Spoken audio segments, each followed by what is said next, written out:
welcome back to the most amazing channel on the internet. I'm Rebecca Felgate. And my name is Danny Burke, and today we're going to be talking about the top 10 scary things that you should never Google. Honestly, I'm really glad you're here, Danny, because I'm feeling a bit stressed out about all of these scary things. Well, what would you say is the scariest thing that you've personally ever Googled? I've included all of the scariest things that I've Googled on this list, so I can't answer you right now, but I will answer you over the duration of this video. And at the end, if you guys keep watching that far, engagement, video engagement. Alright, before we get into this list though, why don't you guys let us know what's the worst thing you have ever seen on the internet? It doesn't have to be scary. I'm kind of regretting asking them that. I'm kind of regretting asking them that, but you know, we like a good chat. We love reading your comments out at the end, and also we do really like it when you leave a thumbs up on our videos and share them with your friends. Yeah. If I had friends beyond Danny, I would share them with them. I can't share this one with you because you're in it. Also share them with your enemies. Ooh! Starting off at number 10 now, we have jiggers. That's the name of a parasite that is found in most tropical countries. They only measure about 1 millimeter in size, but there is an insane amount of damage that they can cause. This tiny flea burrows into exposed skin on people's feet. They then stay there for about 2 weeks, laying eggs and causing the feet to swell. The condition is called tungiitis, and to many people it looks like a normal blister with a central black dot on it. That black dot is actually the end of the flea sticking out so it can breathe. Ugh. If left untreated, it can lead to serious infections and loss of toenails. The good news, if there is any, is that they can be easily stopped in their tracks by physically removing them. The bad news is that you can't do that if they are somewhere inaccessible. Levison Wood is a British adventurer who went to Rwanda. Now while he was there, a jigger laid its eggs underneath his toenail. He had to cut the end of his toe off with a razor blade in order to stop it. I can't even continue with this. I just wished I'd finished on the good news instead. That is disgusting, Danny. Toenails. Toenails freak me out. Alright, moving on from toenails to the dark web,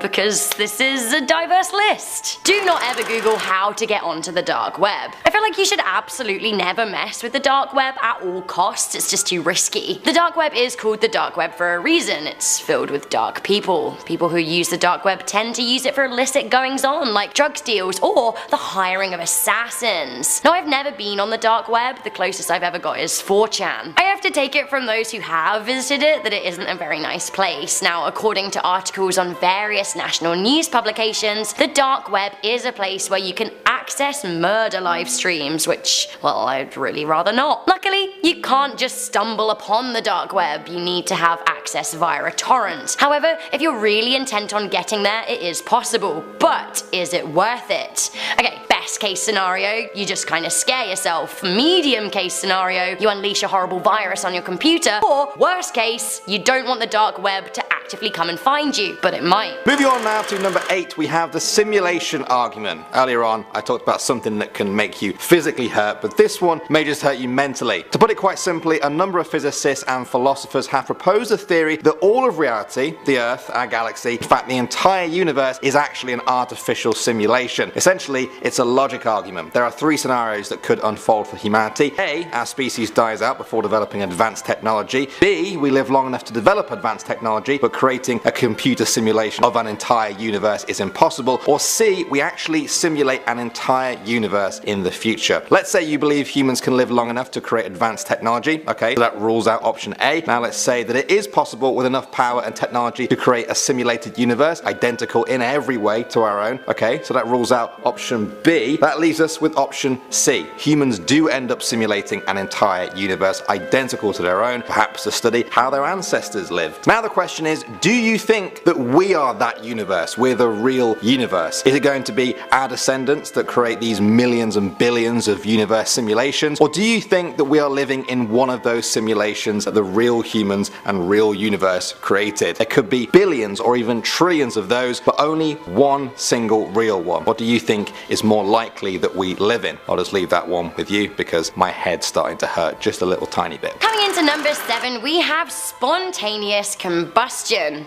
Like, you're just out out there living your life and then you catch fire, burn and die. I'm not up for this. This is one extra thing that I just don't need to worry about today. Spontaneous human combustion is a rare phenomenon where living or recently deceased humans catch fire without an apparent source of ignition. Yes, this really is an inappropriate time for R. Kelly's Ignition remix to come into my head. Get out of there, R. Kelly. Anyway, combustion. A light level of research tells me that spontaneous combustion really isn't very common, although it does happen. Also, reading the characteristic notes on Wikipedia made me want to be sick, so I'll spare you the gory details as to what goes down when you do combust. Spontaneous human combustion is also closely related to a bizarre medical syndrome called the Stevens-Johnson syndrome. This is a skin condition that's characterized by severe burns and blisters, and trust me, you don't want to see that either. To be honest, I'd stay away from googling any kind of skin condition. It's just not what you need. Next up at number 6 now, guys, we have the calculus bridge. Now this might sound like a creepy old bridge, but it's much worse than that, trust me. Brace yourselves for this. This is a calculus bridge. Now how bad does that look? I feel really awful for the people who actually have this, but what exactly is it? Well, essentially it's a buildup of tartar, the yellowish deposit of minerals that form on the tooth surface as a result of pre-existing plaque that has hardened. It can happen in just a few weeks as well. Eventually the plaque develops into calculus when the constant accumulation of minerals from saliva adheres itself to the plaque. Once the calculus bridge forms, it can be very painful and obviously quite unsightly, but there's actually even more of a pressing concern. See, calculus is also loaded with bacteria, which just sits there in the mouth, causing a big risk of infection. It's advised that people visit a dentist as soon as they see this forming to have it removed. Unless it's got really bad, a dentist will usually just use a routine cleaning method to remove it. Every time I hear about one of these horrific teeth stories, I just want to go and book an appointment with a dentist right away. In fact, do we have any dentists out there who want to give me a checkup? Did you say a build-up of tartar? Yes. Like the sauce? That's disgusting. That makes me feel... That is right. I don't know. Well guys, it's too late now.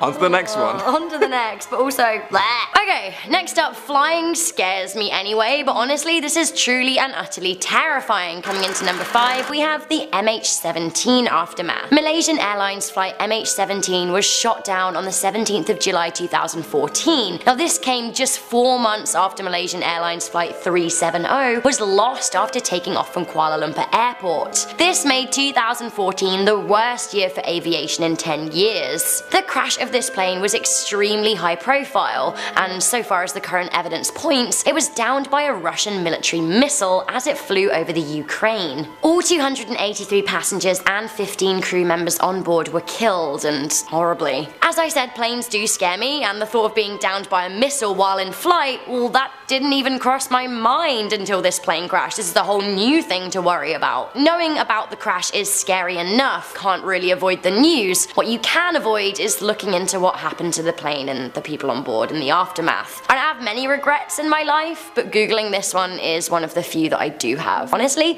I feel like it changed me as a person, and really not in a good way. Alright, I really hate this too. Coming into number 4, we have Ed Gein Leather. Ed Gein was the notorious murderer who inspired the movies Psycho and Texas Chainsaw Massacre, aka 2 of the scariest movies of all time ever. Well, he's real. So Gein was criminally insane, but for a long time he was living without any attention directed at him in Plainfield, Wisconsin. Gein admitted to killing 2 women in the mid-1950s, a pub owner and a hardware store owner. Not only did he kill people, he also dug up corpses from local graveyards, and what he did with those bodies was a true atrocity. After his second murder was traced back to him, police officers went to Gein's home, and what they found is something that no human should ever have to see. Not only did they find the missing woman's body decapitated in a shed, they found furniture and household objects made of human leather. These are some of the most terrifying things that I have ever had the displeasure of seeing. You don't want to see them, please don't Google them. He also made human masks out of people's skin and was thought to have worn them as he roleplayed as a woman. Honestly, this haunts me to my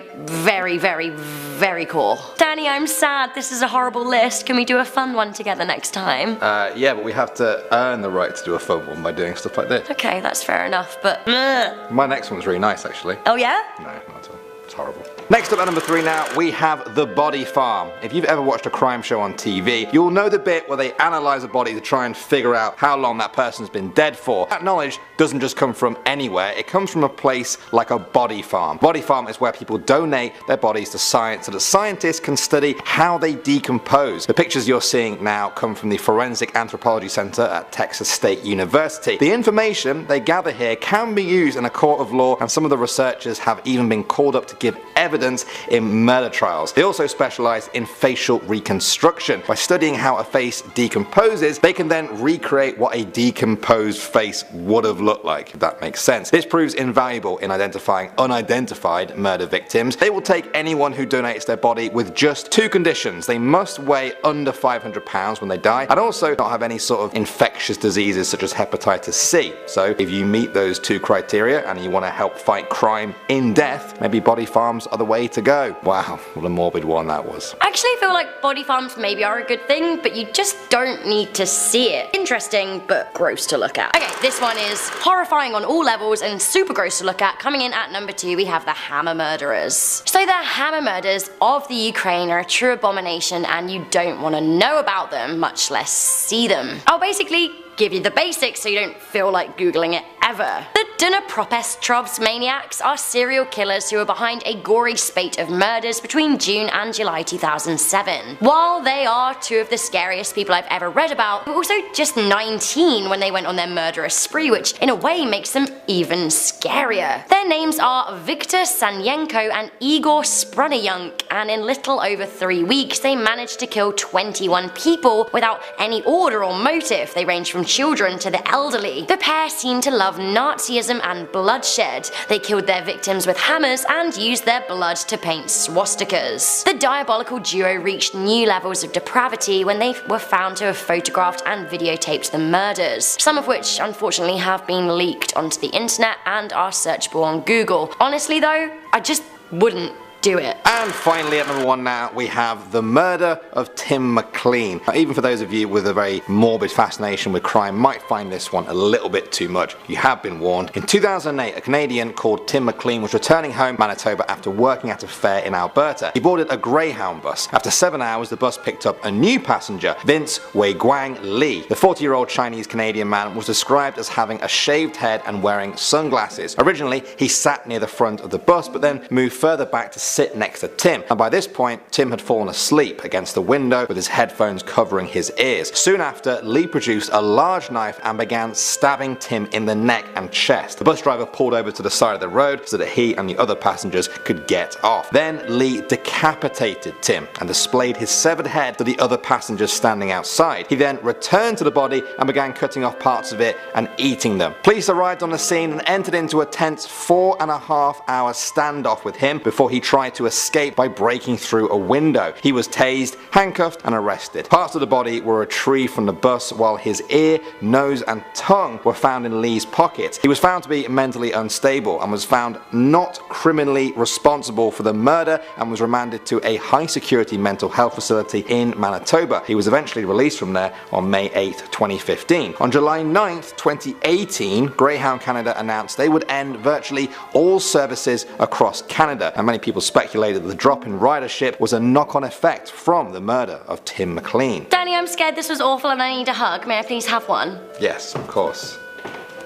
If only we could hug you all. I feel like we all need a big top 10 group hug. Alright guys, thank you so much for joining us on this kind of gross, morbid, scary journey. We searched for all of these so you didn't have to, but shall we do a part 2, Rebecca? I really don't think that we should do a part 2 just because I feel very, very sad. But if you do want top 10 best rainbows that ever existed or top 10 happiest kittens, then let me know. Don't let me know. Why you want to do that? Hey, you love a cat. Happiest Don't kittens. That one. Mew. Alright guys, thank you so much for watching. Make sure you subscribe to the video, also give it a like, and we'll see you all in the next one. We will. Bye.